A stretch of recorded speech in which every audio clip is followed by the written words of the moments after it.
So I'm a high school music technology and piano teacher. So my learners are high school students, ages 14 to 19. My school is 70% Hispanic, 20% Black, and 8% Asian. Also, my colleagues with whom I've been working throughout this program, they're about 50% white, 25% Hispanic, and 25% Black. Obviously, my primary role in my school is as an educator. I also serve on the instructional leadership team. Since I'm pretty good with technology, my college usually will seek me out for tech help if the TST is too busy or he's taking a while to get around to some work tickets. I also mentor several teachers, most of them at my school, but some at other schools, mostly new teachers.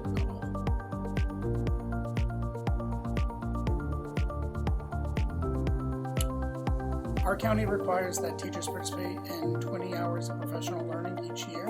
10 of these hours are designated by the local principal, but the other 10 hours are supposed to deal specifically with our content. There isn't a lot of technology-focused PD because in my school's Hispanic and international population, most of our PD is focused on ELL and MLL tools. My content-specific PD usually deal with how to work a digital audio workstation, which is technology, I guess, but it's not really about instructional technology.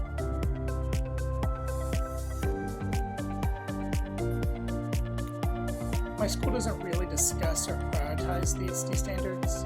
I'm sure some of the teachers know about them, but probably not many. And it isn't something that ever comes up in our instructional leadership meetings.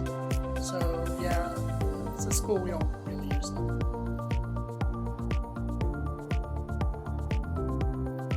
And outside of this program, I haven't really engaged with them, with all the other trainings and professional developments, tutoring, ILT meetings, IEP meetings, the whole alphabet soup. It's not something that I've been able to really fit into my schedule. Once I'm done with this program, though, I should have more time. But for right now, I'm not really engaged with NC standards outside of this program.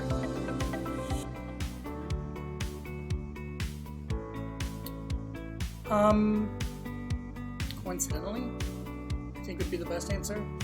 I was doing some of these things in my classroom, but they're really just things that lead to good teaching habits. There's good strategies. So over my 20 years of teaching, through trial and error, I just kind of stumbled across them. But it was validating to know that some of these things I've been doing in my class are tried and true, proven methods of educating.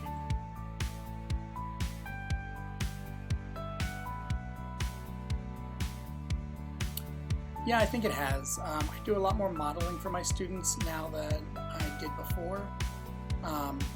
Instead of just assuming that my students know how to use an online resource or a website feature, I'll demonstrate it for the class first.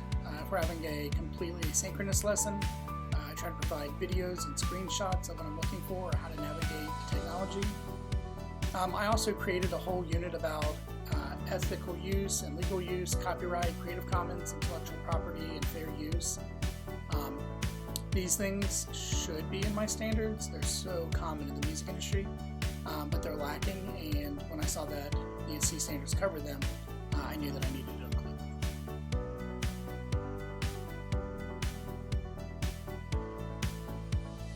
That's a tough one.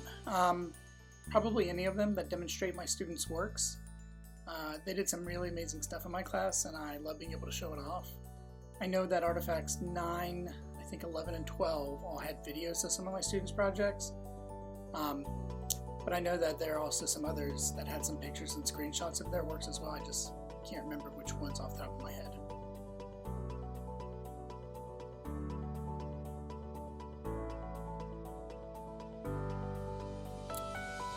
I think I would like to do two. Collaborate with another educator and facilitate virtual learning activities that feature expert guests to advance learning objectives. I think these two go hand in hand. I love collaborating. Music producing is it's what I teach, and producers have to work with so many people, the artists, the songwriters, the studio technicians, not to mention everybody that's involved on the marketing side. So I think it makes sense for my students to see me working with others, modeling the collaboration that they'll have to do one day. And if I can get professionals from the industry to come in and work in my class, that's even better.